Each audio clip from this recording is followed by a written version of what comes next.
Good morning, good afternoon, everyone. Welcome, Season Gaming Bitcast. It is that time, Saturday, once again. You know me. I don't need to introduce myself, I don't think, but I'm Ains anyway. I'll say it. You've got with me my partner in crime, the weekly shirt that is disappointing today, Dan, and going by this week as the Fall Gamer. What's going on? Not much, man. I'm still in my house. So like the rest of us. That's it. Yeah. All right. And then joining us from across the pond, do you know him as KD? He is one of the newer Season Gaming contributors, and we're going to start calling you like our resident tech expert. That's what we're going to call you from now on. Oh, is it going to be bald? Oh, no. It's pretty bald. I was going to say, we're going to switch this to the Baldcast show. Yeah, this is not a good look right now. We're not, especially at this time of diversity, we're not doing too well. I'm going to have to do better with guests here. Yeah, you need to do better. and to be fair, Dan, given the camera and the lighting, no one watching would even know that you're Puerto Rican. No.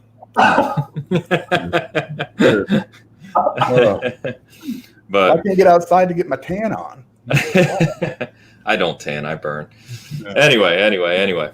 It's good to have everyone. Matt, Elu, what's up, guys? Thanks for being here right at the start. So going to be talking about a bunch of stuff today, including PlayStation 5 and Xbox Series X launch lineups and what we'd like to see there. Some comments on the PlayStation 5 and just what they're doing now that their show that was supposed to happen a few days ago was postponed. So we're still guessing right now. We've got Sega's 60th anniversary. We've got Game Pass coming to TVs potentially in the future. New Star Wars game. EA's moving on to Steam and a whole bunch of other things. So still some big news here to talk through the week. Before we get to that, I just want to call out two things, really. First, it would be remiss of me not to mention what's going on in the United States and even around the world right now. And it is... I mentioned it briefly last week as obviously the week went on, things got bigger and bigger. And so a huge movement right now, a lot of what we would call, a progressive movement in the U.S. And it's really shaking things up over here. So if I know, Carl, over there's huge things in London, as you would always imagine, right? Supporting it. But over here, it's pretty wild. It's something that's historic that's happening right now. I think on many, many levels, it's important what's happening right now. And I was just going to say that I think that anyone who knows us and follows us knows our content, know what we write about, know what we stand for, know that we're very supportive of it and, right there with everyone. So we haven't made an official statement on it or anything like that. I don't even think we're big enough to make an official statement. But it's worth calling out, I think, to our audience that kind of goes without saying. I hope the audience would know it goes without saying. So wanted to mention that. And then I also wanted to mention that just before going live here, actually earlier this morning or overnight, we passed 1 million views on our YouTube channel, which for us is pretty special. We started this, a few years ago, and we're, again, obviously not a huge channel, but we continue to grow consistently. Subscribers just keep going up, and it's really, really good to see. So thank you all for that support.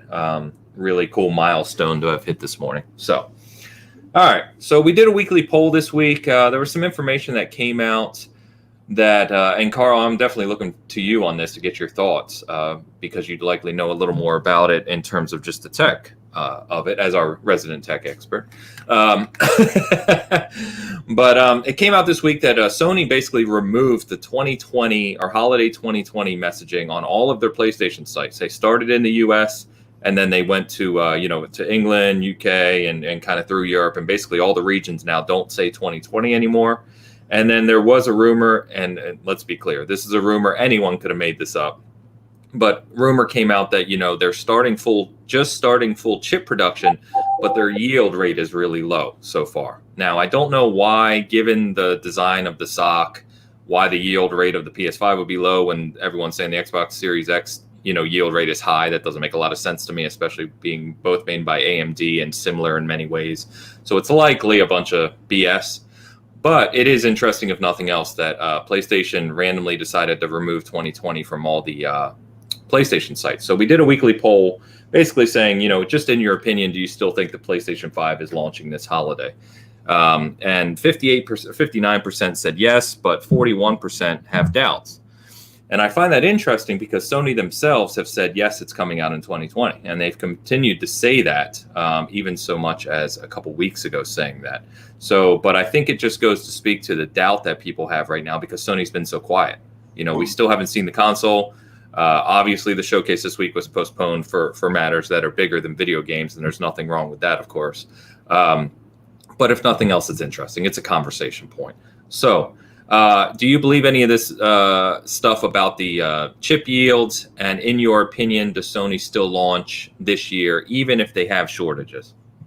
I think they're launching this year, absolutely. Okay. In my mind, there's no question. I just think Sony just like to troll people. Just let's remove a certain word from the website and see what happens. They must be just sitting on Twitter going, yeah, it really worked. It does feel like that sometimes. It's like they almost do little things to see what kind of stir they can, stir. And you're telling me all these leaks from the patent office aren't staged? I mean, come on. Like the game cartridge leak that came out this week. Yeah, it's just. I think it's just I mean, I'm not a conspiracy theorist, but I think that it's just a play for mindshare half the time. They looked on Twitter. Everyone was posting on Twitter about having the fastest console or whatever it was. They updated the Twitter to say the PS5, this, that, and the other, didn't they? They updated. They updated the website with a new narrative. Oh, okay. Website, and then you saw on Twitter everyone was posting that. And you must have thought, what can we do? Yeah, we can do that. Takes almost no effort and no time.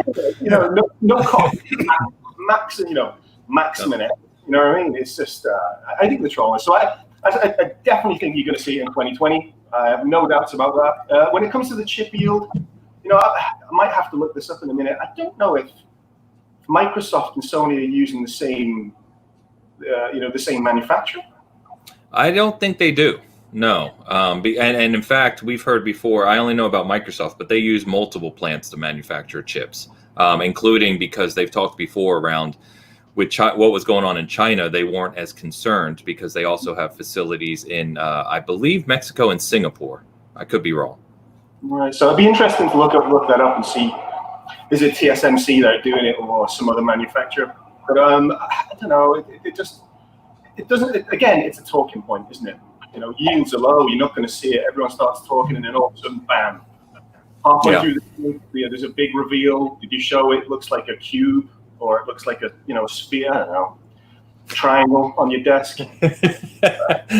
But and then with some big fan on it. I don't know. But I can't see it not coming in 2020. What I think is going to happen is they're going to do shock and awe with games. Mm-hmm. I think they've been. If you listen to the likes, unless you listen to him, I don't really like the guy, to be honest. He's a bad frontman of a rock band. But if you listen to Jim Ryan, what he says, he's a. It seems as though his job's on the line with delivering a lot of software. It seems to be the underlying sort of story to all this. It seems to be software. People are going to buy the hardware. So how would you push units? You make a load of exclusive software, and hopefully it'll fly out the door. And you don't put that new software on the old machine. It's classic, And whereas Microsoft are being quite consumer friendly and saying, look, if you buy it, it'll work better on the X. Yeah. But you still play it on the old stuff as well. Happy days. So if you want a PC, go play the PC as well. They really, really just want to push software. I don't think there's massive emphasis on pushing hardware with Microsoft these days. It's more about the service, which is great, which is the better of the two, if I'm being brutally honest. But it's more about pushing the software, the services and the software, and more about building up a big, huge. Now we've got a stable of software houses to deliver on that promise of new IP, new games. Yeah, I think that's front and center. But Sony, I think they know where the breakfast is cooked. I think they know that. Yeah, it's funny. Persian Knight in chat. What's up, guys? Victor, good to see you. He said, wonder if it's something to do with the frequency of the chip that Sony's using. Because remember, they've got that thing running very, very fast. Yeah, but if you read on some of the tech blogs at the moment, the reason that it's running really, really fast is to keep up with the SSD. Okay. It's not about chasing teraflops. I don't think that Sony are really, because that hasn't been the focus. It's something to do with keeping up with the bandwidth on the SSD and delivering that throughput. You have a narrower tunnel, a narrower GPU, and you don't have to fill it. So if you're a car head, you're a petrol head yourself. Yep, there goes my camera, but keep going. You think about it, if you've got more cylinders, you have to fill more with fuel.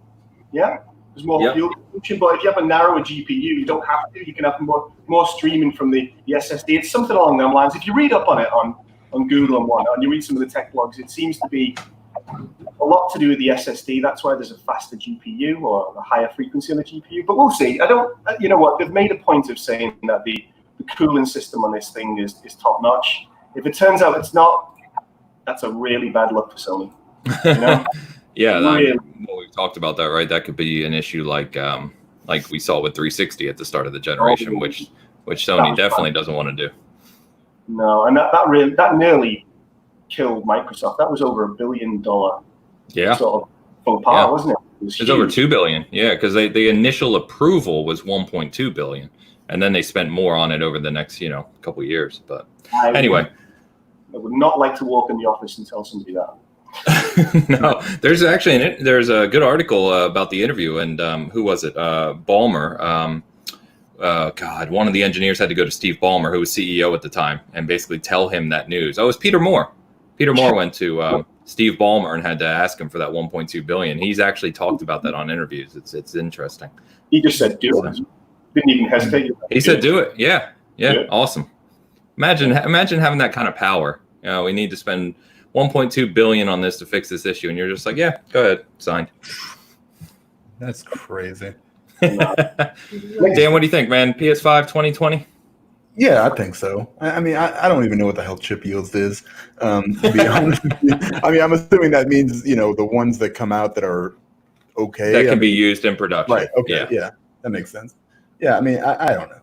So, to not launch this year, and, Sony just doesn't, like to Carl's point, they just, it's all about keeping that, interest, through the fans, that when they released that tech demo, that Unreal Engine 5, they were just like, yeah, here you go, use this, and, just say that it was running on here. That's all you guys got to do, and, we're not going to actually put anything else into it. Just say it does, which is, that's just how they do it. They're just, they got that guerrilla marketing where they just come in out of nowhere. It's just, it's just like, hey, we're going to have. They know how to generate conversation. Oh, yeah, they do. It doesn't take much, and and that's awesome. That's marketing. That's what you should be doing. But the problem is it's been so unclear with everything else. It's not. You get to a certain point where you can only, you can only bide your time for so much before people are going to be like, listen, we got to see something. There is a breaking point. Yeah. Right. Yeah, and I don't know when that's going to be. I understand, with the pushing back of the show and everything like that this week. Totally get that. But maybe come out and just say, okay, we're going to do it here in a couple of weeks. But there's always that breaking point, right? And it's always going to be, and Sony's pushing it. They told a lot. They're walking that line, yeah. Yeah, right where that hubris gets to a point where it's just like, we can do whatever we want. Eventually, it's not going to happen. Eventually, you're going to have to be like, maybe put up or shut up. And and I want to see some games. I want to see all this other. I want to see something that's just not this is what the tech is that's running it, because that doesn't matter to me. Mystery Cerny theater. Yeah, I don't need to see that garbage. I need to see tangible stuff that I can get my hands on, that I can actually go, hell yeah, look at that. And I'm excited for that. So far, I got none of that. Do I think it's going to release? Absolutely. Because, that would be, I think, the tipping point. If you come out in say, November, the Series X releases, and, PlayStation is kind of sitting there and it's like, we'll wait till, 3 or 4 more months. And no, that's not going to work. I don't think it's going to, kill them by any means, but I think it's going to, definitely put them behind, coming into the next gen. So. Yeah, I'm with you. I don't think, even if there's shortages, I think no matter what, they have a product out this fall, right? Yeah, This I holiday. think so. I think they have to. I also think, you're right. They are walking the line. And I think everyone, look, we're talking about it right now, right? Everyone wants to see something from them. And I think when they do show it, we were supposed to see it 2 days ago, like we've all said. I think they're going to come pretty big. They said that show was going to be an hour long, focused on games. To do an hour long show focused on games, that's almost like an E3 conference. I mean, that's a long show. Because we know Sony doesn't do it like Inside Xbox, where there's interviews and devs and all these other things. When they usually do a game show, they do it's mostly game footage the whole time. So it's going to be interesting. The one thing I do find funny as we're talking through this, though, we're going to get to a whole bunch of the shows that were postponed this week because of everything going on. But every other show that's been postponed, they gave a new date right away. Yeah. They said, this is postponed from the 6th to the 13th or the 15th to, even Cyberpunk. They went from next week to the 25th, I think it is, off the top of my head. Sony's the only one. They're just like, yeah, we're going to do this later. No date. None of this is live as well. I guarantee it's pre-recorded. I guarantee it. Oh, yeah.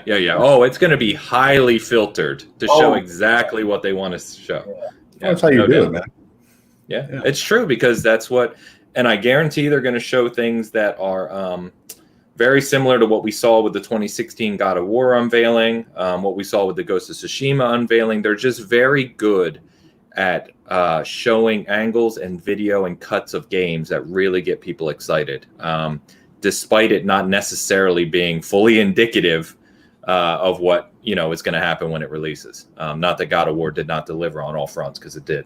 But yeah, they're just good at it. So Vogel, what's up, man? Good to see you in chat. It wouldn't surprise me if you could show a power socket and people would just go nuts on Twitter. Show you the console. We're just going to show you the power socket. Here we are. Look at this. Look at this. Oh, and next week you can buy a scratch and sniff card. Smell your card. You can smell what the fan smells like when it's running. Oh, man. You can smell that 2 gig GPU scratch and sniff. We can give you an audio clip that's just blank sound, and then they're going to be like, this is what it sounds like running. See, it's nice and quiet. Yeah. Wouldn't put it past them, though, So yeah, it's become, well, as it is right now, right? It's becoming almost a running joke at this point. But I think they're just powerful enough. They have the fan base. They have the global. We talked about it, right? The global infrastructure and the fan base.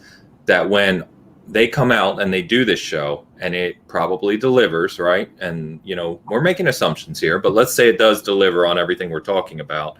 All of this previous conversation will be forgotten. It won't matter. Yeah. Nope. So, Elu said a new Ratchet game would be fun. Damn right. I would love to see a new Ratchet and Clank game. I love that series. They're fun games. All right. So let's stay on PlayStation 5 and Xbox Series X as well. And let's talk about, one of the big things I want to talk with everyone about, and we can include the chat in this as well. So go ahead and type out your responses. But we know a handful of things that we're going to see this fall in launch lineup, again, assuming PlayStation 5 launches as planned, with things like Godfall. We know Godfall is an ARPG, supposedly has loot and build mechanics and things of that nature. So I'm really interested to see more there. And we know Halo Infinite is almost definitely launching as well. So, but that's about it. I can probably tell you that Forza Motorsport is going to launch, whether or not it's called Forza Motorsport 8 or whatever, we'll see. But this week, we also saw the latest rumor. A couple weeks ago, we ran with some information that we found around Bloodborne coming to PC. And just yesterday, from some sources, it came out that Bloodborne is indeed coming to PC, but it's coming as a remaster that Blue Point Games is helping on. And it's going to be coming to PS5 as well. So Bloodborne is one of those really, really beloved games. For many people, it's the number one From game. For me, it's definitely up there. And it would be really interesting to see that come out, early in the PlayStation 5's launch window as well. So I just want to talk to you guys around, if you had your way, and realistically, not just pie in the sky, but if you had your way, what would you really like to see Sony come out and show for the PlayStation 5 launch and Xbox for the Series X launch this holiday? You're talking both of them or just? Yeah, both. Okay. We can start with one. Start with PlayStation 5. Okay. So, HCD2, for sure. I need my Horizon. I need my AOA. So I think But do you think that would actually launch in launch window? Do you think that game's ready? So you're on a launch window. Okay, so yeah, I mean, like for me, I'd like to see. I mean, if you're going to get racers on both games, I mean, they've probably been working on these for a while. That's fine. I'm more of a dabbler into the racing genre than anything else. Like I get about halfway through and I'm just like, yeah, it's good. Well, these are both motorsport titles too, right? They're not the Horizon. Yeah, the Armored Core series is interesting because I don't typically play like Bloodborne or Dark Souls or anything like that because I suck at those games. But Armored Core was my jam back in the day. That's got a big audience. I love that game. It's hard to say because they've been so quiet. I mean, like you said, they were going to get Forza. I'd love to see a Fable game on launch. I don't think that's going to happen. Maybe it's just if it were not, with the world and the state it is today, maybe we'd see a little bit more. But the software side, I'm a little bit worried about, only because if everybody's working from home, it probably takes a lot more time to kind of get these things right. I'd say I'm about done with remasters and remakes, but that's not true because I buy them all. They come out. Nintendo got plenty coming for you. Don't worry. I don't even want to talk about them. But I don't know, man. Like it's so hard to predict. When Sony's been so quiet on everything. Like really, like tight-lipped. Maybe that's their game plan. I don't know. But it's all these games that we have on. They're aside from like an Assassin's Creed game or third-party games, they're just not going to be. Ideally, I mean, if they come out and say, okay, Horizon Zero Dawn 2 is going to come out on launch, unbelievable. I mean, I think we would all. Well, I know all three of us would be pumped, but I know millions would. Super pumped, and I would, completely shit myself. But that's just, that's a normal day-to-day thing anyway. So it's so like with Sony, it's so hard to predict. With the Xbox, it's a little bit more, we know a lot of these, a lot of the games that they showed at their event, some of those will probably be ready. But we're still getting games from now until then too, with Grounded and all these other games coming out, and Battletoads, like it or not. So I think they're being tight-lipped for a reason, maybe because it is causing some issues with the development cycle, maybe. And that's for both of them. Yeah, well, they've both said that.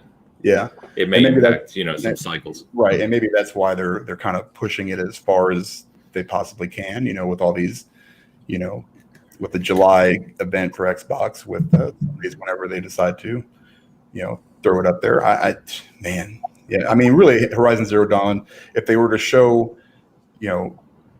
some other footage, some games that are coming, but for launch, I think it's going to be pretty, slim pickings. Aside from maybe some, AA studio games or some third party games or some smaller indies, and they'll run with those. Both of them will, and what people really want are those AAA bangers. Yeah, right? well, people really want Horizon Zero Dawn 2. We pretty much hear that from everyone, including ourselves. I just don't. I don't know, man. Persian said maybe we'll get Killzone 2 that finally matches the 2013 trailer graphics. That's one of the trailers that'll go down in history for gaming. It's just Here's a multi-million-dollar CGI, and here's your PlayStation 3 bit. Yeah.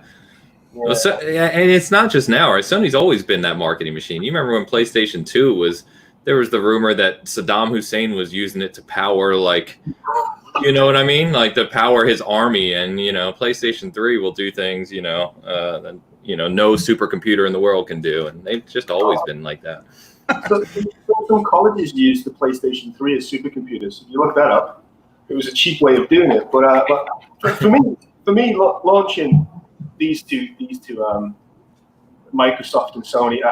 Sony have got the harder task, I think. I think they're in real danger of having a bit of AAA fatigue. I think because it's almost they've set a precedence that it's expected from Sony these days now, and anything less everybody picks up on it. Metacritic just go fire, Yeah, that happened with Days Gone. Exactly, a good game in any other circumstances, but just it was released and it had some issues, and everyone picked up on that because it just wasn't that standard for the usual Sony.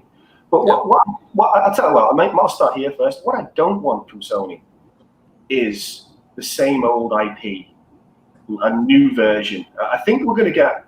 I said this in my article. I think we're going to get a new continuation of some of the stories. You're going to get an Uncharted of some description. We're definitely going to get a Horizon because that's the first one, and it's become a really successful IP.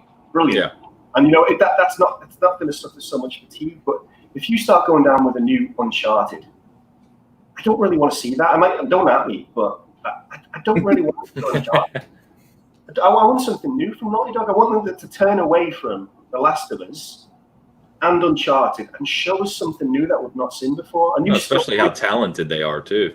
Yeah, turn their attention to something completely different and make a go of it. And and be risky about it. Try something completely new because they are a talented studio.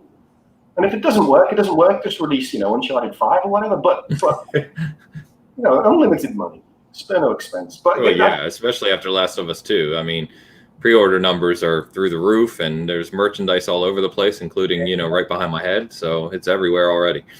Exactly. But the exciting thing is, Microsoft are in a position where they've got the Forza, Halo.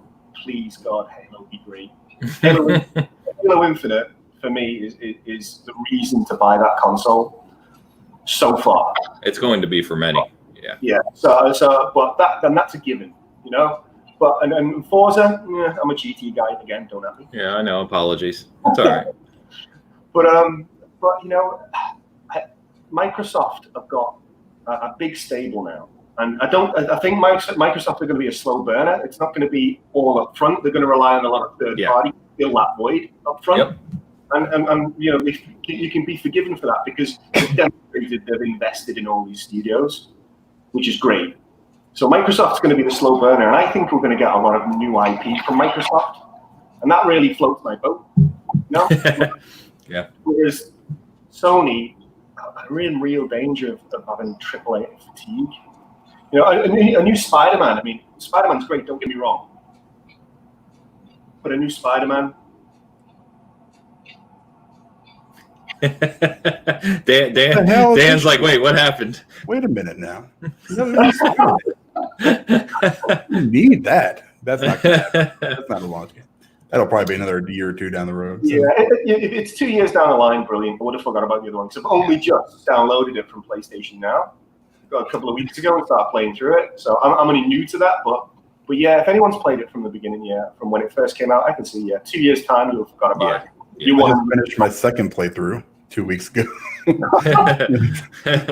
Oh, so good. I never finished my first. I let it go. Yeah. But Leonidas, what's up, man? Good to see you. He's talking about the new Street Fighter too. Yeah, I mean Street Fighter 4 has been around for years now. They keep updating it, but it feels like we need a new entry there. That'll probably be a PS5 exclusive too, won't it? Camera. Wasn't the last one? Well, Street Fighter 4 was, yeah. Yeah, probably. I still play Street Fighter 2 with my two girls, and I've never let them win a round once. Not once. Oh, man. That's how it's got to be done. You can't just let them win. They have to earn that win. Exactly. Right. Yeah, I mean, come on. So, I don't know. It's funny you mentioned the IP fatigue because, what's probably going to compound that is you've got Last of Us 2 here in a couple weeks. You've got Ghost of Tsushima next month. And assuming that Ghost of Tsushima is going to be a very good game, which it looks to be quite good, that's going to set that bar even higher, right? That's going to set the expectation even higher that any first-party stuff on PS5 better deliver. And as you said, the moment it doesn't, it gets really kind of picked on and highlighted. So we'll see. And that's a really kind of unfair, Yeah, never said it was fair. Mindset, but it is. I mean, that's just Twitter, I guess. Because you can't even. I can go back and say, okay, this is the one game. Like God of War. You're just not going to hit that level every single time. Hardly any times. Yeah, I mean, barely. And so being known for that, I mean, like Carl says, I mean, yeah, you're right. It's like a double-edged sword because, you're going to get games like Days Gone or,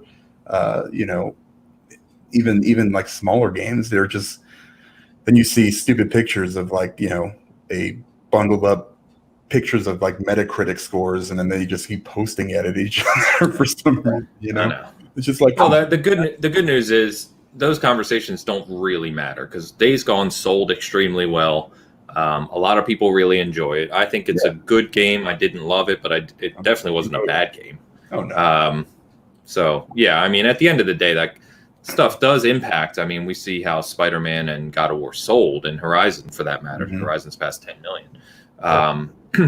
But anyway, yeah. So Matt said, and I think Elu agrees. He wants Sony. I've heard this a lot too. Is that Sony will premiere games that are years out. They'll show like a trailer and a tease for something that's years out, and it gets people excited.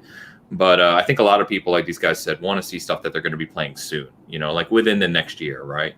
Yeah. It's cool to see future things, but at the same time, I want to know, when things are coming that I'm actually going to get my hands on. Yeah. I'll tell you what we are going to see. We're going to see The Last of Us 3 2027. At what point is it going to actually be The Last of Us? Or, Yeah, the last console. Do we get a prequel called The Beginning of Us? The First of Us? First of Us. Yeah, for me, I mean, Horizon Zero Dawn 2, I've said it many times. If you look across Sony first-party studios, and there is a rumor that Sony Japan studio has a big game planned. That's about one of the only major first-party studios that would be on a timeline to deliver, I think, something in launch window. But I think Horizon Zero Dawn 2 probably comes next year. I would say it would not surprise me to see that be a fall game of next year for PlayStation 5. But I still think God of War 2 and Spider-Man 2 are a couple years out yet. Because, they're going to want to push boundaries. You can't come out with a God of War 2 that just is good. They're going to have to take time, push boundaries, push the PS5 to its limit, let the software mature a little bit. It's going to take some time. The more worrying thing for me is Naughty Dog. Naughty Dog, all hands on deck for Last of Us 2 to get that game out the door. And that's coming out now. How long is it till they deliver, especially if you do new IP, how long is it till they deliver another AAA game? That's going to be years. I did hear they've got another AAA in the works, a sci-fi. Correct me if I'm wrong, but I'm sure, if somebody Googles the chat now, I'm sure Naughty Dog got a sci-fi sort of IP in the works. Pretty sure. Now, off the top of my head, I'm not recalling it, but I hope so. That sounds cool. I love sci-fi. So let's talk about Series X. So we know a little more, as you guys said. We know Halo's the big, tentpole title. Goes without saying. All three of us hugely excited for that. Thank you, Dan. I think I think we definitely see Forza Motorsport 8. It's been in development for 3 years. There's a reason they skipped last year. And I think that they're going to really push boundaries with that one. It'll be a showcase title, 120 frames per second if you want to play it that way. I think they're going to really mix some things up with that title because Forza Motorsport has needed a refresh. Not that 5, 6, and 7 weren't good games. They were all good in their own right. But it needs a refresh as to, just what the experience is for the player. And I think some of the online racing community. We've seen games like The Ascent, which looks really cool, Cyberpunk ARPG. We've seen games like The Medium, which I think looks, I'm super, super pumped for. So we've seen a lot of third-party stuff. They've been very clear, to your point, Carl, that a lot of first-party studio games are in the works. And I think we'll see at least another 1 or 2, maybe not AAA, right? But at least another 1 or 2 first-party games at launch. Along with some other third-party deals, because even Phil Spencer said there's third-party deals they have for exclusive games that they haven't announced yet. Yeah, definitely. I think that's where Microsoft are going to excel. They've got that. We've got it in the back end, haven't they? They've got the slow burner, whereas Sony have to continue on. Microsoft have got room to come up with new IP, which is great. Which is really. Yeah, I want to see a new Fable. I know my oldest daughter does. Yeah, I want to, but without Peter Molyneux. Right, it's like promises. a new BioShock without Ken Levine or Levine or whatever his name is. You know, it's like, how good is it going to be? We saw what 2 was. It was all right. Hey. I'm just saying. BioShock Infinite. I always support BioShock 2. I will not hear any bad talk I mean, about it's BioShock not 2. a bad game. It's just, you know, not as good. No, it's not. I mean, it's like anything else. How do you follow up BioShock 1? With Infinite? Yeah, but Infinite's not as good as 1 either. Yeah, I don't think. For me, about the same to me. BioShock only consists of one title for me, the first one. Thank you kindly. That's the only one. But so outside of those games, guys, thinking of Xbox IPs, you know, we've obviously talked about Banjo, we've talked about Perfect Dark, we've talked about all these things. Are there anything else you guys want to see at launch from Xbox, or that you would like to see? Man, I can't even think of, like, I want new stuff. You know, that's really what I want. I want something that I haven't seen coming, that I have no idea about. You know, that it's gonna say I got to play that game. You know, this is why I'm buying, you know, the Series X. Yeah. Because for me, I mean, I know we get into the Halo thing, and I still like the series. You know, I mean, I played through all of them. It's just a matter of, you know, I'm not a big multiplayer guy. And well, the great thing is Game Pass, so you can just play it anyway. Right, yeah. So I mean, in all these games that, you know, if we talk about first party, are going to be on Game Pass. So you know, whatever it is, I'm going to try it out. You know, regardless of, you know, if it's a Minecraft Dungeons or Halo or Forza. I mean, that's probably the most, you know, thing I'm most excited for going forward, is the ability to basically try all these games out without having to drop, you know, $60 plus a piece, you know, to play them. You know, huge. Give me some double A's to fill the gap as well. You don't all these AAA bangers are great, but do you know what? I think the double A is going to come into its own, because you can't do multi-million drops of big IP all the time. Yeah, the community's got to accept that. And development just takes too long and too expensive, like you said. I mean, you can't. There's only so much that can be done. Yep. I love AA games, man. They're some of my favorite games. You know, we talk about, I don't even know if it's AA, but we talk about a game like Blair Witch from Bloober that's doing medium, and that's, you know, it had bugs and it reviewed relatively well. I love that game. It was a great experience. It's like 8 hours, you know, 8-10 hour game that's enjoyable. Those are great games. Yep. There's a lot to be said for that. Yeah, absolutely. And then indies, you know, we've got things like Cuphead's expansion. People keep forgetting that that's supposedly coming this year.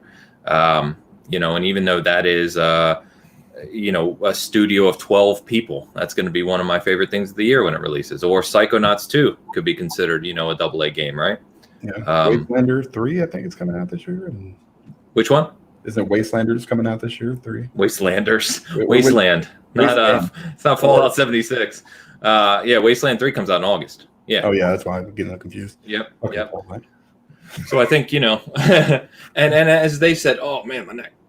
As they've said, you know, I think a lot of those experiences will be better on Series X too, because we're already going to have the AAA games. We look at Halo Infinite, you look at Valhalla, right? Assassin's Creed will be there at launch. You look at Cyberpunk, which comes out in September and is going to be upgraded.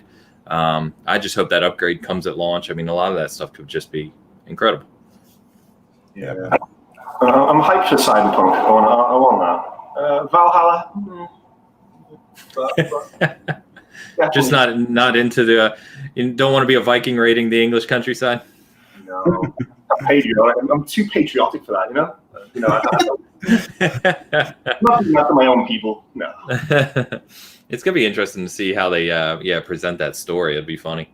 Leonidas just said Ion Fury was a lot of fun. Funny enough, I was honestly looking at buying that earlier this week because it looks to be right up my alley. It's like a 2D shooter, almost looks Metal Sluggish if I'm thinking of the right game. You can let me know in chat. But what's up, George? Good to see you. All right, so what do you guys think about this Bloodborne rumor? I don't know if you guys saw this. I just mentioned it a few minutes ago, but From Software working with Blue Point Games and another studio on remastering Bloodborne, coming to PC and PlayStation 5. I know, Dan, not a big From Software guy, but this, sold millions of copies, beloved title. Some people have it in their favorite games of all time list. What do you think about that? That's good. It's good. That's much I can say for. You know what? You put it on a PC or you launch it for the PS5 or whatever it is or whatever they're doing with it. I mean, putting it in the hands of more people is always good. That's even contrary to what people think. Yeah, not bad. And you're right. Like so many people talk about this game as one of their favorite PlayStation exclusives. I played it. I suck. Barely got past the graveyard in the beginning because I couldn't figure out where the heck to go. And I don't even think you made it to the first technical boss, right? I think I fought some kind of werewolf thing. I don't know what it was. No, see that? I think you said you were fighting the werewolf, and I'm like, yeah, this is the first boss. I'm like, that's not the boss. That's the intro. Yeah, I think I got past that. I got to some giant city-looking thing, and then I went down some stairs, and then like 5 guys killed me. Yeah, they took Yarnum. Yarnum is the name of the city. Whatever, they killed me. Yeah, I died a lot, and then I played something else. You play From Software games, Carl? I can't remember. Yeah. Well, my wife does. She's played through it Bloodborne. Wait. Yeah, she's but so it's on the Pro in the living room. Okay. But if she ever plays anything like that, she's played some of the Dark Souls stuff. You can't speak to her. No, you gotta focus, man. Just in a constant rage. So if there's ever a game session like that, after it, I've got to take her a meal, otherwise she's just berserk just to calm her down a bit. But yeah, I haven't played it myself. It is on the Pro in the living room. I won't play it because I get so angry at games that you die all the time. Can't do it. Mm-hmm. I am a walking stroke. I would literally just keel over, so I won't do that. But I have seen it. I think it was on Digital Foundry a couple of weeks ago. They modded the old one to make it run at 60 frames a second. Yeah. Saw that. Mm-hmm. Yeah, but a lower resolution. But yeah, you're going to see some of these remasters coming to PS5 and PC, and I don't know if I like it. I don't know if I don't think it's consumer friendly. It just smells of just more cash to me. But we're going to see it. We're going to see stuff like that. But yeah, and it's the future. People saying Sony's games don't put them on PC. I'm saying put them on PC, let people experience them. So what? It's the future. Yeah, it's ecosystem. We've talked about that, ad nauseum.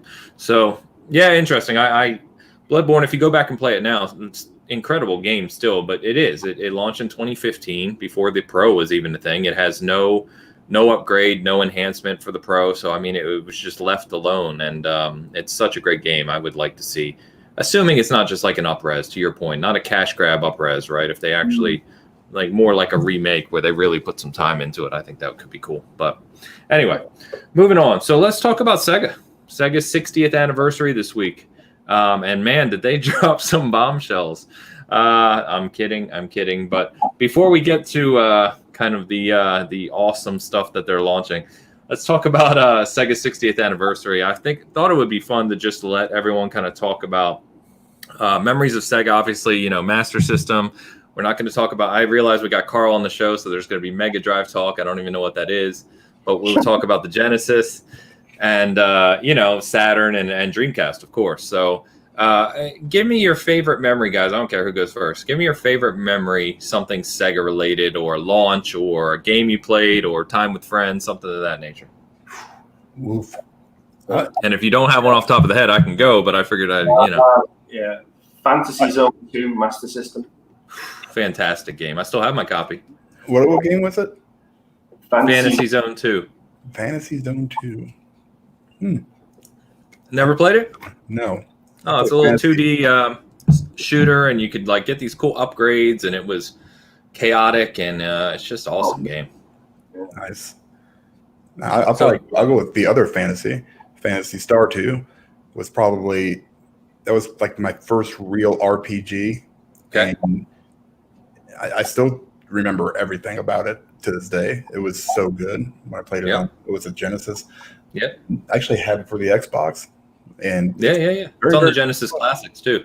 Yeah, it's so good. So good. Yeah, you had to kill Mother Brain. Yep. Funny enough, Persian Night calls out the original Phantasy Star, which is one of my all-time classics. I still have my copy I got Christmas when I was 10 years old, sitting on a shelf right back there. one of my all-time favorites. And someone, Leonidas, cut out Shinobi. Shinobi, huge franchise. Could you imagine if Sega brought back a AAA Shinobi game like in in samurai style? Bring it on, man. Yeah, samurai Shinobi style maybe. Black Belt on the Master System and Alex Kidd Games, of course. Elu calls out. Yep, classic. But I've said it before, but I don't know if everyone's heard this. I'll just be quick. But still, my favorite memory of Sega. Well, I got the Sega Master System, and I was the only Sega kid out of all the NES kids, in school. And NES just blew the Master System away in sales here in the U.S. or pretty much everywhere. But Genesis came out Christmas of '89. My mom had bought a Genesis for me along with Ghouls and Ghosts. And it came with Altered Beast, of course. And she hid it in the closet, which I found. And she used to work a lot. And me and my friends kind of pulled it out, would hook it up. We'd play Altered Beast, play Ghouls and Ghosts, and then package it all back up and put it back in the closet before she came home from work. And we did that for a couple weeks before Christmas. So by the time Christmas came around, I opened it up. I'd already beaten Ghouls and Ghosts. Already beaten Altered Beast with friends and, had to act surprised. But still one of my favorite memories was actually opening it up and realizing, hey, I don't have to put this back again. I can just leave it out now. Oh, class. I did the same with the Super Nintendo back in the day. Finding it, got it out. I didn't put it back, though. I just continued to play it. Yeah, how do you expect me to put this back, right? Super Nintendo. Yeah, I'm not doing that now. Go buy me something else. And Elu, no, that's the funniest part, Elu. I still to this day, I'm 42 years old, or about to be 42 years old. I still haven't told my mom. She still does not know. So one of these Christmases, I'm going to tell her just for a laugh. But yeah, I should probably do that at some point. So Sega came out this week. There was a rumor that they were going to have a huge announcement.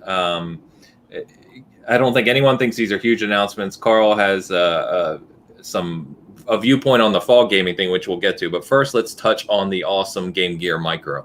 So this might be one of the most confusing products launches I've ever seen in gaming. I don't know if it's up there with the Virtual Boy, but so they're releasing a Gamegear Micro, which is really micro. It's like keychain size, in 4 colors. Each of them has 4 games on it. That are separated, and for $45. So if you want to play all 16 games, you have to buy all 4 of them. And it's even coming with a peripheral that's a magnifying glass that you put on top of it so that you can make the screen bigger, which I think, if you remember, they did with the original Game Boy a very long time ago. So this is kind of crazy. I don't understand the why you would even do this. I don't understand who this is for. Who is asking for this, why you would buy this. Someone in chat, or you guys tell me, am I missing something? This looks completely bizarre to me. I think this is more of a cultural thing, right? It's got to be, because we get something like that here, we just laugh at it. But, in Japan, I'm not going to sit here and pretend like I know everything about it, but I would think that they're a lot more, they've got all the arcades, they've got, they're it's Sega. Number one, so to me, it's probably a cultural thing, which is why I think that guy hyped it up as much as it was. The rumors obviously were flying, which were awesome, but and this might be a huge hit over there. I have no idea. I'm not gonna pretend I know anything about it. That's true. But yeah, over here we're just like, yeah. Well, it just seems kind of odd because the Switch. Well, we know how big mobile gaming is, for us, especially in those markets, right? I mean, it dominates the scene. And then the Switch is a runaway success in those markets as well. So I don't know where a Gamegear Micro fits into that equation. It doesn't make any sense at all. I think even in Japan, it doesn't make any sense. I mean, you got the game stuck to a device, no other games on it, and you can buy it in different colors, and different colors have different games. If I was at Sega, I'd walk straight in and say, "You're the marketing team. Get your post and get out." Get out. In fact, give me the last month's pay. Somebody's made a proper faux pas there. I mean, in Japan, you're telling me they're not going to look at? Wait, I've got a Switch where I can have more games on my Switch, and I can buy games. Oh, and I can go on Wi-Fi and I can download games. But then I've got something that my thumb is bigger than. Oh, and if you get a magnifying glass. What? Yeah, What the hell were they thinking? I don't know. I don't know if they did it as almost a test to say, how small can we make this thing? You know, how small of a screen, how small can we make it where it still technically works? And then people will buy it as a nostalgia thing. And let's not forget, the Game Gear was not even a beloved system to begin with. This is not like something that sold 100 million units and people are going to just run out and be like, oh, this is kind of funny. You know, it's reminiscent of me growing up. The Game Gear didn't even sell that well to begin with. Yeah, they must have thought, we haven't had a hardware failure for a while since the Dreamcast. Let's have another one.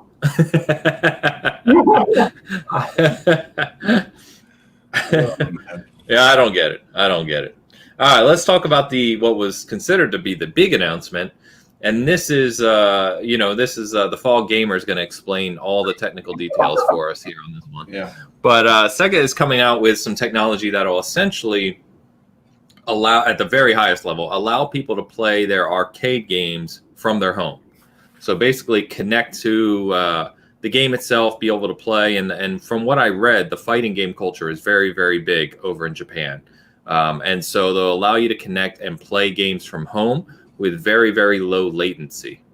And so that's about the extent of this, because, again, I didn't think this was a big announcement. I think the idea, of course, is very cool. It's very kind of forward-thinking and where the industry is headed in many ways.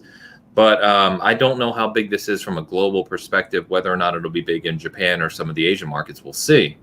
But, Carl, I'll let you take this one first because, I know you said that, you think this is kind of a cool idea. And, there's some neat things here to discuss. So hit it up. Yeah, I think Sega are looking for some ways to capitalize on the fact that people have now got really good internet connections around the world. I mean, I don't know what you guys have got. My fixed internet here is not that great, to be honest. It's about 40 meg download. But my 4G and 5G is around about 200 meg. And the 4G is around about 90. Yeah. So I think, Dan, too, we're both on gigabit. Yeah. So, yeah, it's most of the main regions here you can get really fast. Exactly, and really low latency as well because you're really close to the server. So Sega are going to capitalize on that. But what I think where this sets a precedence is that Sega are essentially a software house now. That's all they do. They've got a small footprint in the arcade, probably bigger in Japan, smaller throughout the world, and they're trying to bring the arcade into your living room onto your phone. And when people say cloud, people think that it's all different. When they say fog, it's all technical. It isn't. Basically, mist is a computer somewhere else that you're accessing. That's all it is. You're just accessing your computer over an internet connection. It's just that the computer's down the road. That is all it is. And if you've got a joypad and if you've got a PC, laptop, whichever that you're going to play this on, you're tapping into that resource that's further on down the road. That's all it is. And then, but if Sega can do that, well, what's the stopping the likes of some of the other third parties? Epic, for instance. Epic going, okay, wait a minute. We're a real technical resource here. Why don't we go and buy some Azure off Microsoft? Let's put some of our software on it and deliver our games directly to the end user instead of going through the Xbox, instead of going through the PS5. Let's go straight to the consumer, cut out the middleman, and let's get some of that cheddar. Yeah. That's a win-win commercially for them lot. It's not. There's little resource to set up except from you've got to rent something from Amazon. You've got to rent some compute power from Amazon, or better still, you go and rent some compute power from Azure because that's what it's been starting to be designed for. That sort of remote access. And then you then put your software on your Unreal Engine 5. In that, and if you want to roll out updates, you just roll out one go. It's one instance for everyone, and you just create a portal where you pay a monthly subscription, or better still, you pay by time, a bit like an arcade. There's loads of different business models. Sure. Well, I think it's a big deal. If it's successful, I can guarantee you're going to see some of these smaller software houses go direct to market instead of going through to Game Pass or PS Now. They'll go straight to the end consumer. Yeah, it's really interesting, and you make a good point. a lot of these conversations, and I said this about, we were talking this week about Game Pass, and we'll get to it, right, on TVs, or Game Passes on other devices, with xCloud being the inhibitor or the enabler there, not the inhibitor. It's not as complicated as people make it out to be. It's really not that hard to understand if people would just take a few minutes and just think about the way that you're actually connecting. And it's funny to me that people struggle so much with it when they're sitting here watching this show, or they're sitting there watching Netflix, or, all these other ways that we connect to one another today. It's very, very similar in concept anyway. Elu, who is in chat and one of our contributors this season, I completely forgot. He lived in Japan for a few years. So he said that arcades are huge over there. Lots of fighting games, lots of rhythm-based games like Dance Dance Revolution, and very, very big arcade scene still there. So very similar to your experience with Japan, Dan, in Yakuza, I believe. Yeah, that's about it. The limit of my experience over there. This whole thing is, I understand how it works, I guess, but the concept, right? Yeah, no. So you would be playing basically on your phones or your TVs, or you still need kind of peripheral, right? To play that. Whatever you connect to that internet connection, to Carl's point. So they could set it up to where you have a Bluetooth controller on PC or TV or whatever. I don't know much about fighting games, so is the latency, say that's what it's key. For. Absolutely key. Right. Now, is it that big of a difference, say, playing on a PS5 or Xbox versus playing on, say, your phone with a controller? Is it, why not just connect normally like you would do? I understand, I just, from a latency standpoint, I don't know if that's going to make a big difference. I just don't know. Maybe you can answer that, Carl. Local is king, no doubt. Local meaning the console in your living room, underneath the TV. That's still king because it's there. That processing, that compute power is literally in your house. So you've reduced all that latency. Whereas if the computer's somewhere, if it's edge, you're talking probably within a 50-mile radius. So there's a server somewhere or a data center somewhere within 50 miles that there's an instance of that game running for you on a bit of hardware in 50 miles away from you, or 50 kilometers, or whatever we're going to say. The data's got to travel to and from. So there's a bit of lag, bit of delay. But there's things that you can use to get around that. You can have predictive input. So, and then that says that if you're in a fighting game, you're in a certain position, there'll be a subroutine in the background or something going in the background saying, these are the potential moves that could be made. So let's cache them actions. Crazy. Cache them moves so we can we don't have to send it to render. It's already there. Boom, done. So there's predictive input you can put in there as well, especially around fighting games. That's probably key. There's all other little tricks that you can do. Instead of connecting your controller to the laptop or your PC and then connecting out to the internet, you connect the controller directly to your Wi-Fi. So you miss Stadia does. Yeah. So exactly what's the other one? Is it Stadia? What's Stadia? Yeah. Some experiment they're doing. I don't know. Yeah. Some irrelevant console somewhere. Yeah. So it's basically like that, but like on a smaller, more localized scale, is what you're saying. Microsoft is spending millions putting loads of Azure servers or data centers, put Azure hardware into local data centers near big populations. So, because then when they want to go, okay, so xCloud, why their marketing team needs to be shot as well, Microsoft. But they've said here, so we've sort of saturated the big population areas with a load of Azure tech and a load of Xbox in servers. Flip the switch. Now, you can have it on your TV. Something that Sony's been doing for two years or more. On the Sony, the Sony TVs, but they haven't really pushed it because I think they like to sell hardware than selling a service. Secondary to them, yeah. That's their downfall, I think. But it's the future. It's like garlic bread. We're not going to get onto that, but yeah, it is. we're going to see a lot more of this. I think I've said this to you, Ains. I honestly think this is the last generation where you're going to have a big load of CPU, GPU in your living room. I don't think we're going to get that next one. It's going to look completely different next time around. Yeah, and I did that video. Sorry about the camera, guys. I swear, if you just see me suddenly step up or stand up and throw this computer across the room, don't panic. I'll be all right. Yeah, I did that video on the same thing. Will PS5 and Xbox Series X and its revisions potentially be the last generation of consoles? And I don't know. Technology is evolving, and Phil Spencer's been very outspoken on that as well, right? He said at least he thinks for the next decade we'll probably have hardware, but there is a future, to your point, where it's just instant connectivity. You're not going to need this. It's almost you were talking about like the middleman, right? That's almost what the console is. It's giving you that compute power, as you said, locally, but you're not going to need it locally in the future. And so it is really interesting. I think people struggle with that concept mightily. I see it all the time when we talk about this stuff. But it really shouldn't be something you struggle about. Think about DVD players. Who's still using DVD players for the most part? What do? You go to Netflix, you go to Prime, you go to Hulu, whatever. It's the same exact concept. It's the same exact thing. You don't need a box under your TV to play the movie. You just play it. It's no different.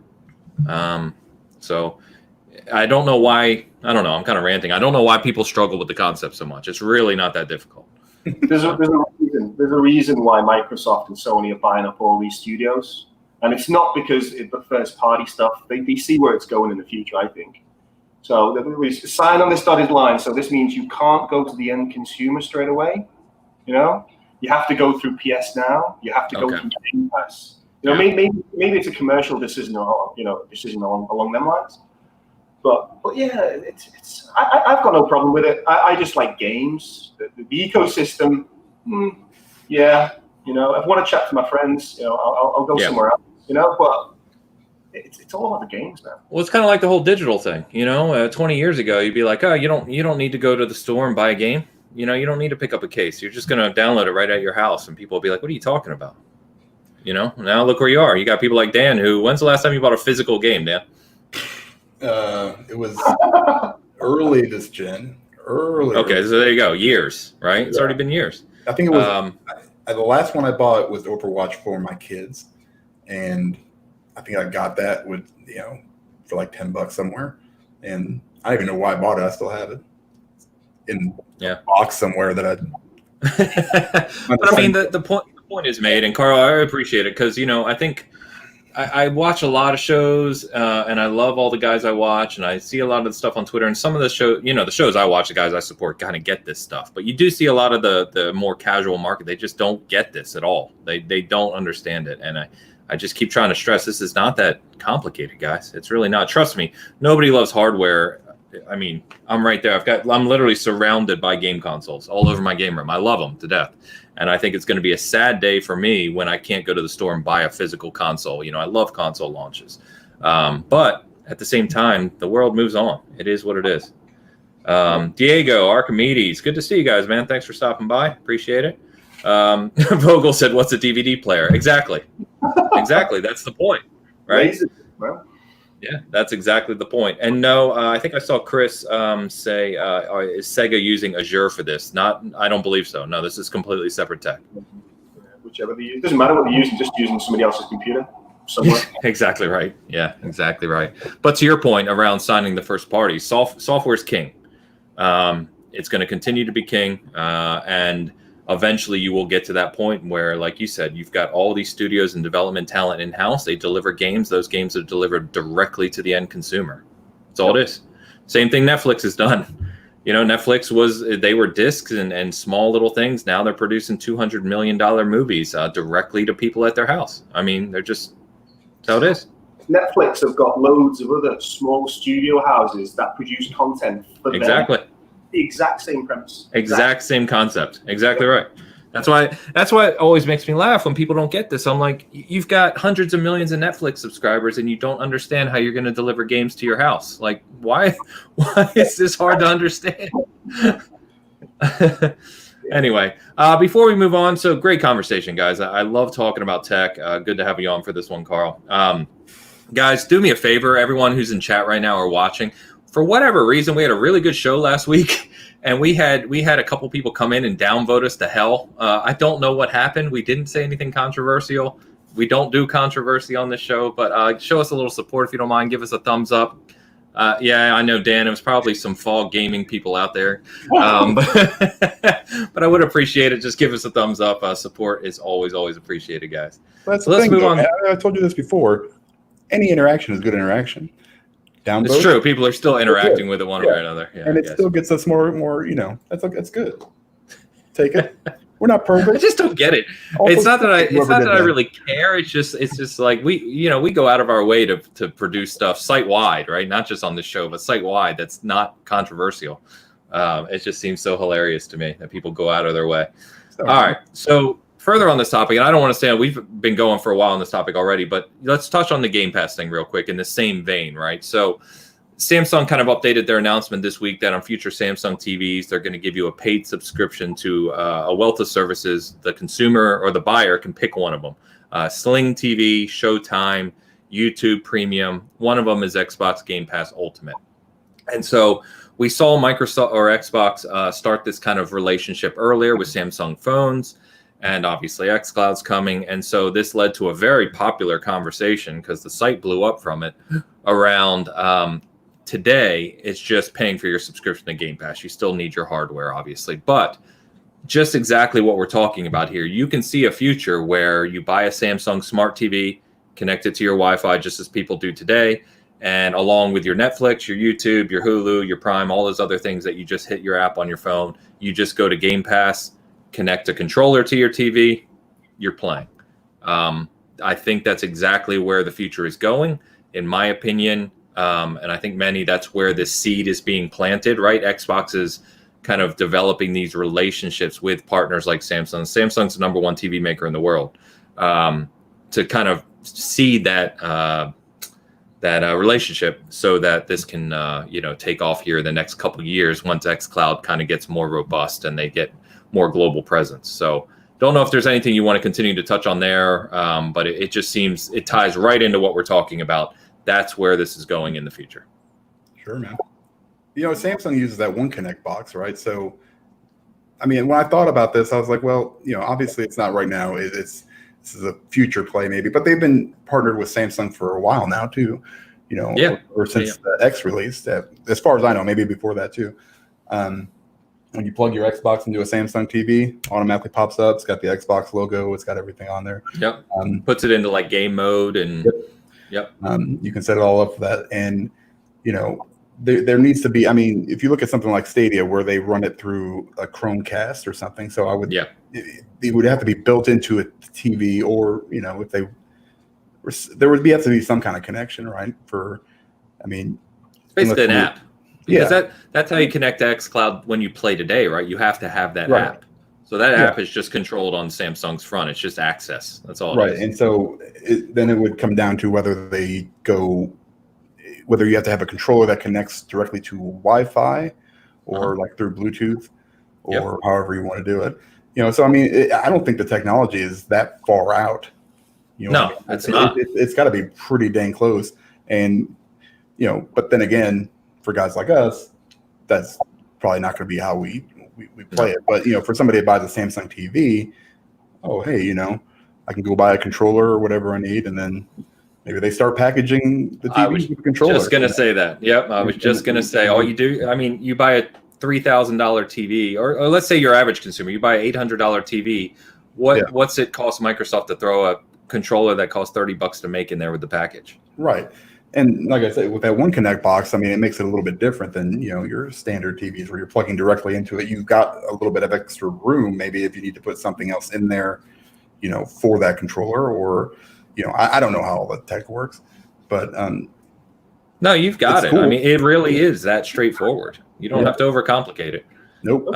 It's what Stadia is doing today, and I think for Walter said spot on. He said, streaming subscription service. He said we'll soon have more streaming options than a '90s boy band.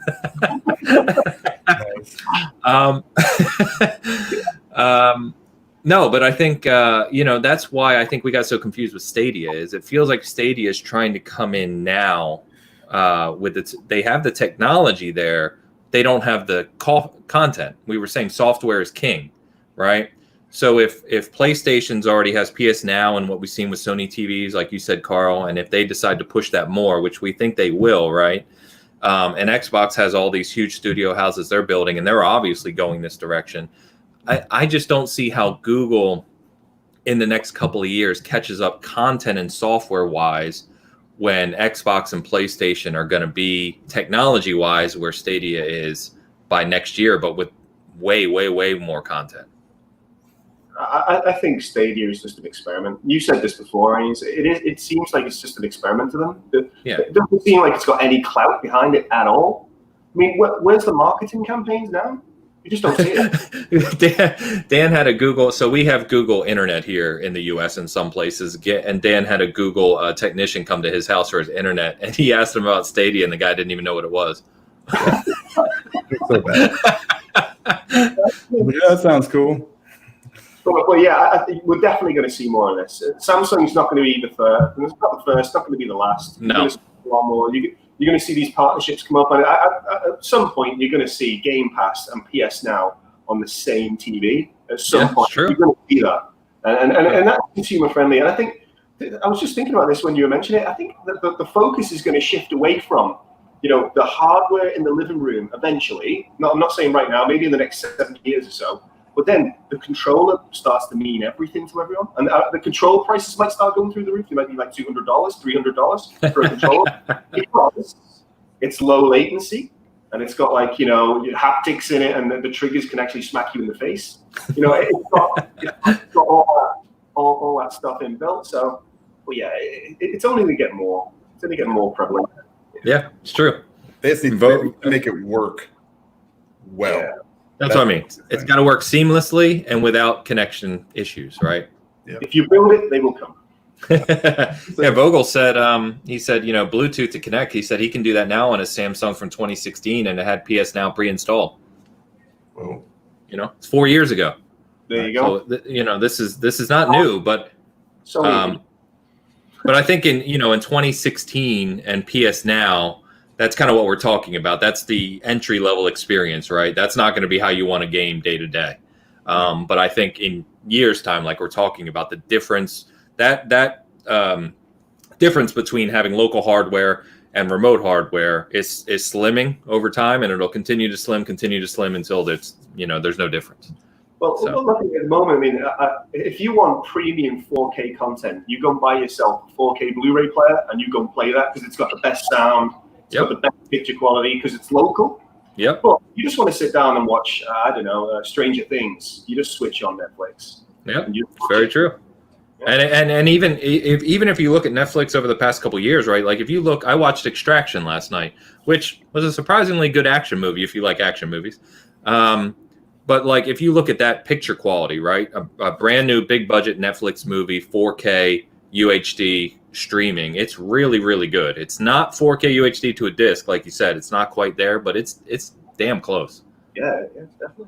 Yeah. So Elu said playing Qbert on his refrigerator is still the dream. Right there with you, man. Yeah. Shout out to Qbert. Classic.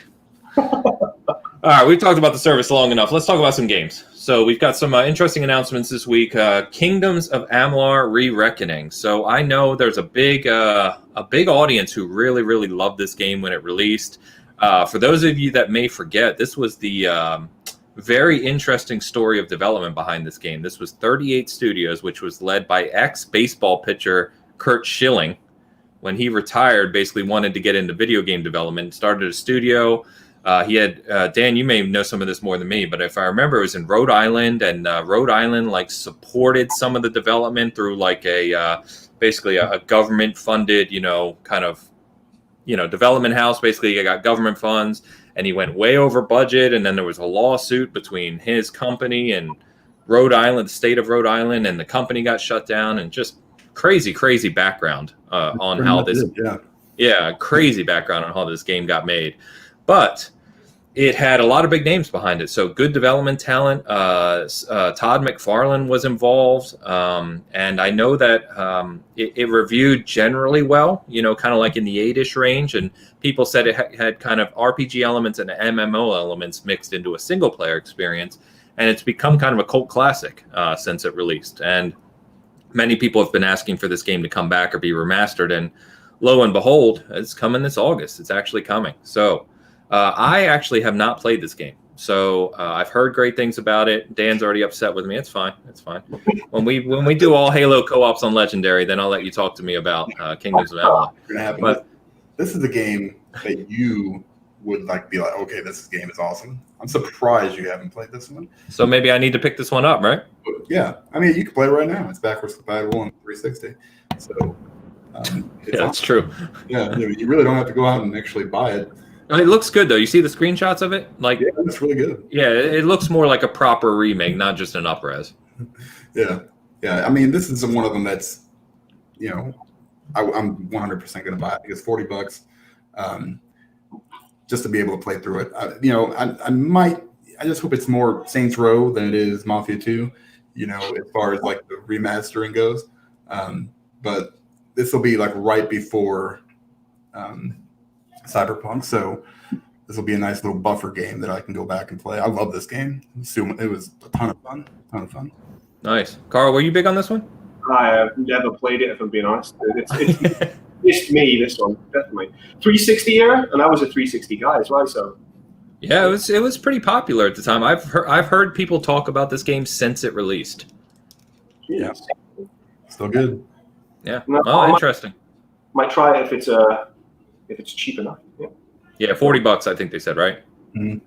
So, I don't know what that's going to be over for you, Carl, but 25 quid or that. Yeah. So one thing I find interesting here, guys, I don't know about you guys in chat too, is we're getting a lot of remasters and remakes, and we have been for years now. This generation has been remakes and remasters, but it feels like we're getting a lot right now, right before the new generation starts. It just seems kind of weird to me because it seems like you're going to get all these remakes a couple months out, then you're going to turn on your PS5 or Series X and see those upgrades. You're going to be like, oh, these remakes need a remake. Just seems weird to me. Yeah. You get to a point where it's just well, we can make a quick buck, maybe, like Deep Silver come out here and throw out a Saints Row remaster, which doesn't cost them probably a whole ton of, resources. Make a little bit of money to fund the next game that they're coming out with. Next gen development. Yeah, right. Maybe that's what they're doing. Maybe they're funding next gen development. Yeah, maybe that's just something they can do, if it's something that's real quick. But then you look at games that, like Blue Point puts out, with the Shadow of the Colossus or potentially Demon's Souls. That's probably a lot more in depth. They probably, that's what they do though. They make those experts all the time, right? And some of these, like with Mafia, it's here's a paintbrush, and then we're done. Archimedes has a good point here. He said it's obvious they have to bring them out now before next gen because next gen, the direction it's going is free upgrades, right? It's full back compat and free upgrades. So yeah, it's a good point too. Maybe they're trying to. That's a touchy subject for Sony, isn't it? Let's be honest. It's gotta be. It can't be simple. It cannot be simple. So what about Star Wars? So Star Wars Project Maverick. Supposedly, we're going to see this week. June 9th is now the rumor here. The leaked details, and who knows if this is real, but this is what it says, is it plays a lot like the old Rogue Squadron game. So it's going to have a lot of space combat, flight combat, while also having on-foot campaigns similar to Battlefront 2. So that was about a, 5 to 7 hour campaign. But you'll be able to also play the campaign from both sides, the Rebel and the Empire side. This sounds interesting, right? I mean, everyone's waiting for those good Star Wars games. It sounds like it has the potential to be one. Oh man, I'm a big Star Wars fan. I mean, born in '78, so I was born just after the first one came out. Yeah, me too. We were just talking about that. Yeah, Dan too. Dan's a huge Star Wars fan. Mm-hmm. So I'm a huge Star Wars fan. I mean, anything Star Wars is just my wallet just dies. Just don't buy it. Don't buy it. Oh man. It's beefy though, man. Right? That's what we need. It just sounds like it's not very. There's not much to it, But again, we haven't seen anything. So I guess I want to see if it's gonna be a $60 game, you gotta give me 30 hours of campaign, not 15 and 15. I don't want that's garbage. Not unless it's actually unique, right? Not just different characters, but if it's a unique story on both sides, that would be cool. Yeah. What was that Star Wars game that Amy Hennig was fronting? That game? Project 1313, was it? Yeah. What the hell happened to that? Yeah, it got canceled. That's why she took off. Don't blame her. Yeah. Yeah, she had. That's one for next gen. I want to see that. Yeah, she had a rough go for a while there, which is crazy because her resume is incredible, and she just seemed to have disagreements with these companies. It's like I've never really understood that kind of stuff. Is you have someone who is obviously very talented, has a great resume, and gives you ideas. Why are you telling her what she should be doing? Just give her the money and shut up. Get out of her way. Yeah, sign the checks. That's it. Yeah, it's not that hard.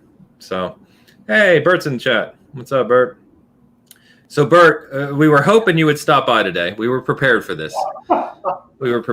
Because for everyone in chat, we were going to show. I showed this picture to Carl, and he cracked up yesterday. So when Bert was up here visiting Dan and I last year, we went out, got some barbecue, and this picture was taken at that crap barbecue place we went. I don't know. That was like Texas barbecue. It was garbage.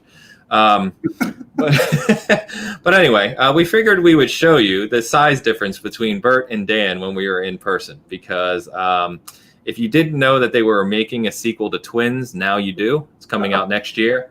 And here is Dan and Bert in real life together.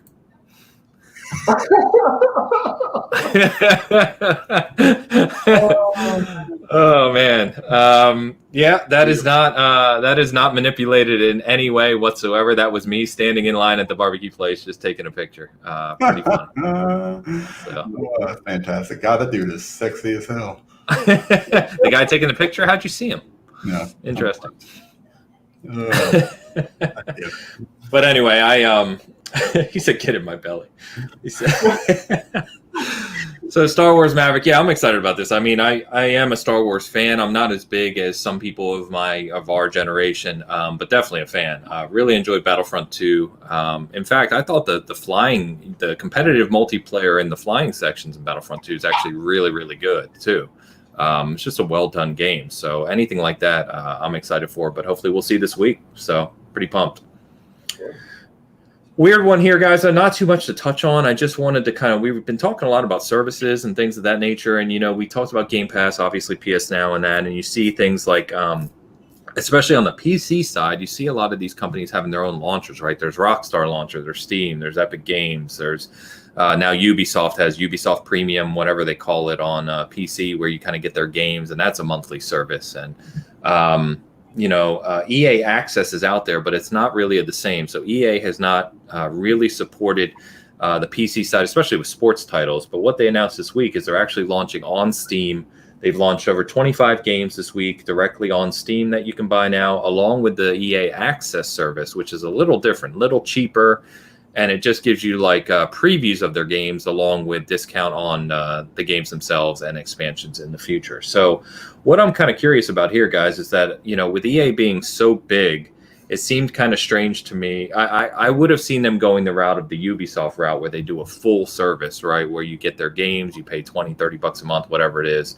But it doesn't seem they're going that route. It seems that they've relegated themselves to just sticking with their EA Access option and just putting their games on every other platform and supporting things like Steam and obviously PlayStation, Xbox, Nintendo, etc. So I don't know. What do you think here? Do you think EA is just kind of decided that they're not going to try and compete on the launcher and dedicated service, and they're just going to kind of stay on the software side? Wasn't the last big Xbox show where it was live? The EA said that they have their own cloud service to deliver to the end customer. Sure, they did. I don't remember that, honestly. Really sure. It was EA that was on stage with Microsoft, wasn't it? EA, like Xbox, you mean? Yeah. EA does have the partnership with Xbox, yeah, so that would make sense. But Ubisoft does too, so I don't know. So it was definitely EA, because one of the guys that was newly appointed was the one that was on the stage presentation, and he mentioned about their partnership with Microsoft for xCloud, and they're very interested in delivering cloud games, because there's some things you can do on cloud games that you can't do on local hardware, like larger environments and all that malarkey. So yeah, I think they're just biding their time. I think they're probably setting up infrastructure in the background to do that at some point. But why not get a bit of cheddar for now? It is an approach, maybe. Yeah, I mean, this probably didn't cost them a whole lot, right? It's not like they delivered some new exclusive game. It's all existing stuff. Interesting, though. Interesting. Interesting you say all these launches they've got at the moment, all these companies like Rockstar launch. I noticed that when I downloaded GTA on the PC. Yeah. There was a launch for it. I'm thinking, why are you going to launch it? Oh, wait a minute. Yep. Yeah, you all want to drive content to the end user at some point. So. Yeah. Well, and you're taking your own royalties, right? Yeah. Steam takes a big cut. Yeah, definitely. But let's see what happens. But yeah. It's just, I think the important thing here, Dan, is now you can go start Anthem again. Yep. Super excited. I don't like a lot of launchers. PC gaming. This is basically, to me, it's like, let's see if we can reach more people. I mean, that's what the end game in gaming is. I mean, you want more people to play your games. A lot of people, for some reason, don't like multiple launchers. Sure, I get that. And everybody wants to get everything on one little ecosystem. That's fine too. Do what EA likes money a lot, so you're gonna get them more of it. So yep. Yeah, pretty straightforward. It's gonna be funny to watch what EA does. It feels like their direction has just been very bizarre to me. We don't have to get into it, but I'm gonna be curious to see what EA does over the next several years, because they just seem to be out of it. And Bethesda to some degree too. It's really weird, these giant companies that make these mega games with all billion-dollar companies, and their direction just seems to be so strange. But Starfield, that's another one, isn't it? Which one? Starfield. Yeah, that's Tim Howard's next big IP, and we still haven't seen it. We're supposed to maybe see it this summer. Let's hope so. Yeah. All right, so we got a whole bunch of game shows we're supposed to really start this week, and like we've already mentioned a couple times, all of them have been delayed. So funny enough, the Guerrilla Collective was supposed to kick off a kind of A and AA showcase, a bunch of games. Greg Miller was with Kind of Funny Games, is going to be hosting that one. That was actually, funny enough, I texted Dan yesterday because it was supposed to start at noon today, our time. It would have started the exact same time as our show. So, but that's been moved to next week now. Next Saturday that starts. The Future Game Show was going to take place after that, later today. That's moved to next Saturday as well. Cyberpunk and CD Projekt Red, they were supposed to have this City Nightwire look at Cyberpunk, which I think we're all pretty pumped for, was supposed to happen next week. That's been moved to June 25th now, so definitely a lot later in the month. EA Play Live was moved to June 18th. IGN Expo was moved, starting this week now. But long story short, all these things were delayed, and we'll kind of keep track of that. So if you want to know, there's a bunch of game shows and schedules. We're going to put that on our site. So if you're kind of having trouble trying to keep up with what shows are when and how to watch them, we'll keep you posted. But really, out of all these, I'm looking forward to seeing a bunch of games. None of these are the really big shows. That we don't have a date for the Sony one yet. We know Microsoft has something planned in June. We don't have a date for that yet. And then Cyberpunk back to June 25th. So speaking of Cyberpunk, who in chat or anyone ordering the console? Did you guys get it? Oh, yeah. No. Whoa. Dan said, oh, yeah, and then took off on us. So I don't know what happened there. Are you big into Cyberpunk, Carl? We'll wait for him to come back. Yeah, well, the game interests me, but I don't think I'd buy the console. Just not feeling it. Not into it? Yeah. But the game, so it's kind of funny because did you disappear into the fog? What happened? Yeah, I was just, I had to take my shirt off for a minute. So it was funny actually because this super rare console, only 45,000 of them being made, and it went live on Thursday during the day, it went live in France and Spain and a couple other regions. And I ended up texting Dan, and I said, dude, I know I don't think you necessarily want one of these, but if it's going live in other regions, I can guarantee you it's probably going to go live soon in the US. So I said, just keep an eye out. And then Thursday night, I was gaming. What time was it? Like 11 p.m. or something? Yeah, I think I texted you at like 11:30, 11:45. I was like, hey! Yeah, he's like, it's live. And I was like, I didn't even see it at first. Middle of the game, I was playing Smite with some buddies. Middle of the game, I literally put my controller down and came over to my PC and like started going away at it. So was able to get one, and I know Bert grabbed one too, but it's a pretty good deal when you think about it. It's $299. You get the Xbox One X, the custom one, you get Cyberpunk, you get the controller, and you get the expansion for Cyberpunk as well for $299. I mean, it's kind of hard to pass up. Salacious deal. So, and of course the scalpers are already at it. They're already going for, some of them have been sold in other regions for a lot of money already. So, all right. Think I'm not going to sell mine? Get the hell out of here with that crap. I see this stuff happen all the time where people get in there and they buy like that. Was it the Gamescom controller? Was that? Oh no, I know which one you're talking about. Yeah, like 1,000 of them. The XO19. The XO19 one. Yeah. Yeah. I wanted that so bad, and then it was, and you could have got it for a couple grand. What? I'm sitting here like, this is a untapped market for me. I need to get on here and sell some stuff. So I bought 2 of them. I might keep one, might sell the other one. I'm not going to ask $3 grand for it. But hey, you got to benefit a little bit. I'm not even going to lie. Yeah, it's just it's the nature of the market, and it's kind of a shame because for like you in the UK, Carl, that would have been first thing in the morning. Before most people are up. For a lot of us, it was after people were sleeping. It just randomly goes live. There's no announcement, and then they're gone. That's it. It sold out and didn't take long for it to sell out on Xbox, and it slowly went live on Amazon and Best Buy and all the other big outlets, and it just sold out. So crazy. Anyway, so what have you guys been playing, man? What's been going on this week? What's new? What's good? I've been playing everything, man. Still everything? Yeah, it's still everything. I mean, I got the Saints Row Saints Row 3 or the third, whatever it's called, remastered. Played that. Is it as good as everyone says? Like the remake? Yeah, it's awesome. Like it looks really, really good. Like the graphics are still the graphics, right? But the actual textures and stuff actually look really, really well. The cars look awesome. They did a really, really good job with it. And I haven't played a Saints Row game since the first one, so it's been a while. I forgot how insane they are and completely not for kids. But it's super fun if you just want to kind of get away from everything and just kind of, go cause havoc and, smack somebody upside the head with a dildo or whatever you want to do. It's the game for you. So, on the other side of that, I've been playing Everybody's Golf. So that's a fun game. We kind of talked about it through our chat, and I was like, you know what, I'm gonna get on there because these guys are talking all kinds of smack of how good they are. Pretty sure even if we do end up playing, you guys will still beat me. Not that great at it.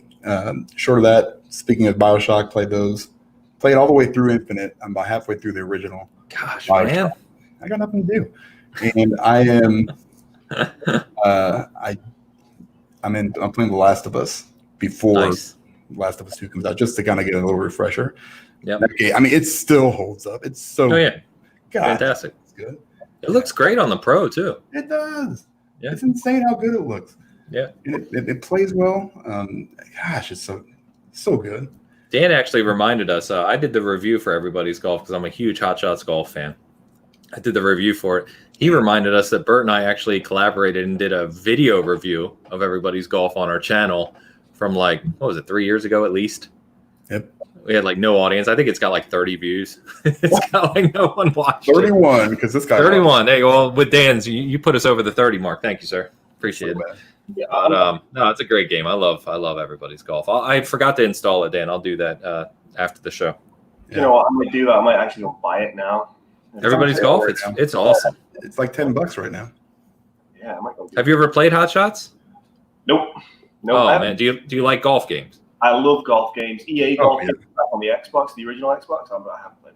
Oh, so the great thing about Hot Shots is, especially this one, is it's goofy. It's got that Japanese kind of quirky sense of humor, but the actual golf and the courses is super super fun to play. And there's a lot to it, so it's fantastic. It's really really good.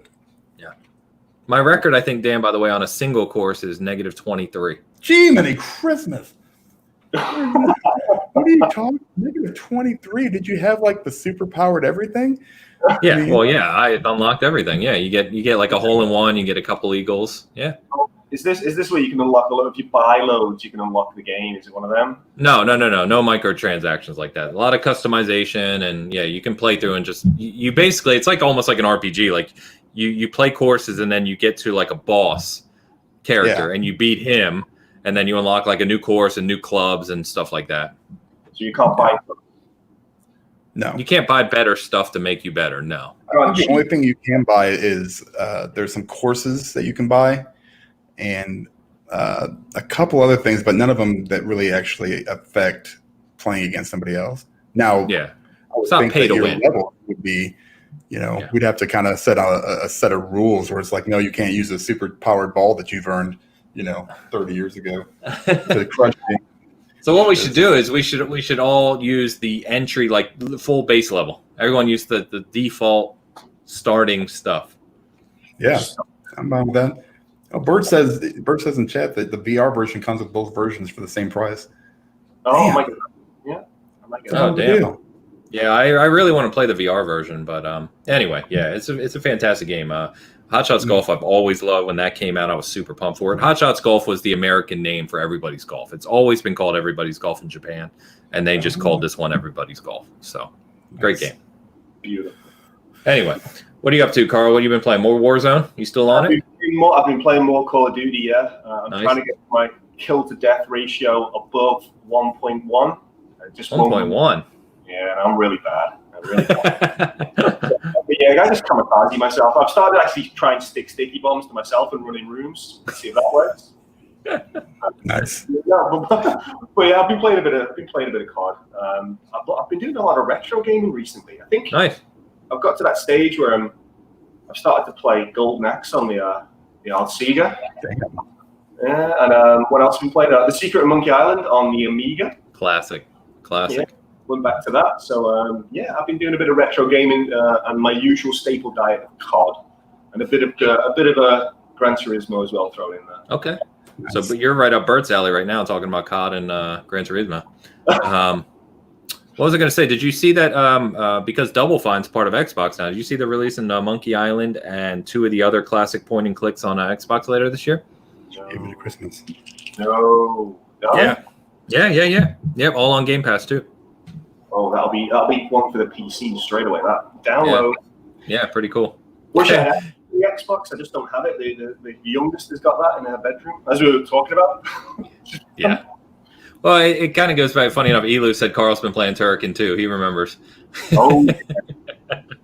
But that's kind of, I don't want to take us back to the conversation, but that was the thing. You're talking about consoles in different bedrooms. That's what I saw a lot of people say about the Game Pass on the TV, right? Is, well, I'll have the Series X or the Series 20X or whatever the hell the future's called. But then, maybe in the bedroom for my kid or wife or whatever, would just have the Samsung TV where they can just play, casually. You don't need to buy a second console for the house.